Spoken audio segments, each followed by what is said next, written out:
BJP की एक बात जो कांग्रेस से उसको बिल्कुल जुदा करती है वो है आंतरिक मनमुटाव होने के बावजूद बाहरी तौर पर एकजुट दिखाई देना। मध्य प्रदेश में भी ये फॉर्मूला हमेशा देखने को मिलता है। अब जैसे सिंधिया, शिवराज और अन्य प्रथम पंक्ति के नेताओं के बीच की गहमा गहमी को ही ले लीजिए। चर्चे आम है कि सिंधिया खेमा, शिवराज खेमा और पार्टी के अन्य प्रथम पंक्ति के नेताओं के बीच सब कुछ ठीक नहीं है, लेकिन इसका उदाहरण बाहर वालों को बहुत ही कम देखने को मिलता है। कभी कभार ही बीजेपी की चारदीवारी से ऐसे उदाहरण बाहर आ पाते हैं। वैसे आला कमान ने, प्रधानमंत्री मोदी और गृहमंत्री अमित शाह ने मध्य प्रदेश के दौरों में मुख्यमंत्री शिवराज सिंह चौहान पर भरोसा जताया है, लेकिन करीब 15-16 साल से प्रदेश एक ही मुख्यमंत्री को देखकर ऊब चुका है, यानी कि एंटी इनकम्बेंसी हावी है।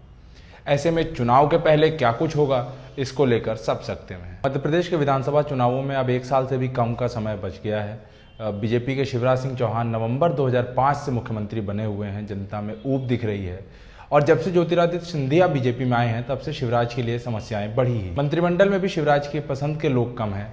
सिंधिया के समर्थकों को अच्छे पद मिले हुए हैं। जाहिर सी बात है, सिंधिया का दबदबा कायम है। राज्य के वरिष्ठ पत्रकारों की माने तो बीजेपी के पास शिवराज को बदलने का एक ही बड़ा कारण है और वो है एंटी इनकम्बेंसी। इसके अलावा कोई और कारण नजर नहीं आता, क्योंकि सत्ता चलाने से लेकर और पार्टी के लिए मेहनत करने तक मुख्यमंत्री चौहान ने अच्छा परफॉर्म किया है। इतना अच्छा कि अपनी अगली पंक्ति पैदा ही नहीं होने दी।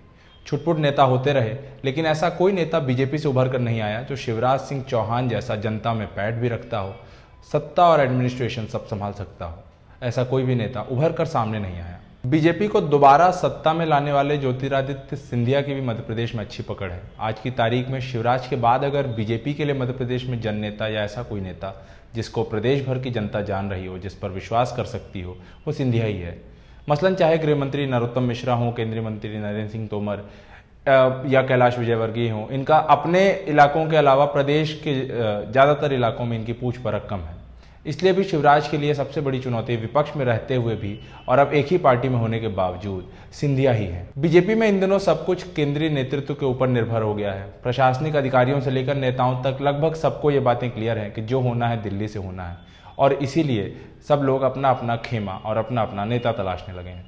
वो लोग जिनका ओहदा तो है लेकिन पूछ परख नहीं, वो भी छटपटा रहे हैं। बीजेपी में कभी किसी का खुलकर विरोध नहीं किया जाता, इसलिए भी जब जिसकी ज़्यादा तारीफ होने लगती है समझ लीजिए कि उसका टाइम आने वाला है। बीते कई महीनों से उमा भारती और कैलाश विजयवर्गीय जैसे नेता सिंधिया की तारीफ कर रहे हैं। सिंधिया की तारीफ तो खूब हो रही है। पिछले महीने उमा भारती ने सिंधिया को हीरा कहा था। अब ये हीरा शिवराज नाम के नगीने का काट है या नहीं, ये तो समय बताएगा, लेकिन टीम सिंधिया की लोग जो हैं वो बढ़ते जा रहे हैं। मंत्रिमंडल में भी शिवराज के करीबी कम ही लोग हैं। सिंधिया समर्थकों में से 9 लोग मंत्री पद पर हैं, लेकिन शिवराज के खास लोगों की जब बात करते हैं तो घूम फिर कर एक ही नाम खुरई विधायक भूपेंद्र सिंह का आता है। राज्य के वरिष्ठ पत्रकार ये भी कहते हैं कि यह बात सभी जानते हैं कि शिवराज सिंह को लेकर जनता में गुस्सा भले ही ना हो, लेकिन ऊब तो है ही। फिर बात आती है विकल्पों की, तो शिवराज सिंह ने बीते 15 सालों में अपना कोई विकल्प पैदा ही नहीं होने दिया। पार्टी जब जिस मोड में दिखी, शिवराज ने अपने आप को वैसा बना लिया। पहले जन नेता थे, फिर मोदी योगी टाइप के नेता हो गए। जब जरूरत पड़ी तो चुप रहे, जब जरूरत पड़ी तो उमा भारती के साथ हो गए और अपने ही शराब बिक्री नियमों और कानूनों के खिलाफ बोले। कुल मिलाकर जैसा नगरी वैसा भेष बनाने में शिवराज को महारत हासिल है और इसलिए चाहकर भी एकाएक उनका विकल्प नहीं मिल पा रहा है। आगे बात कहते हैं कि अगर गुजरात मॉडल पर भी बीजेपी चुनाव लड़ती है और मध्य प्रदेश में भी इसका पालन किया जाता है, तो भी शिवराज सिंह चौहान के ऊपर किसी तरीके की कैंची चलाने में सबसे बड़ी जो ढाल है वो शिवराज सिंह चौहान का जनमानस में उनका जो पैठ है वो सबसे बड़ी ढाल है। और इसलिए बाकी नेताओं के नाम तो कट सकते हैं, लेकिन शिवराज सिंह चौहान की उड़ान अभी खत्म होने से काफ़ी दूर है।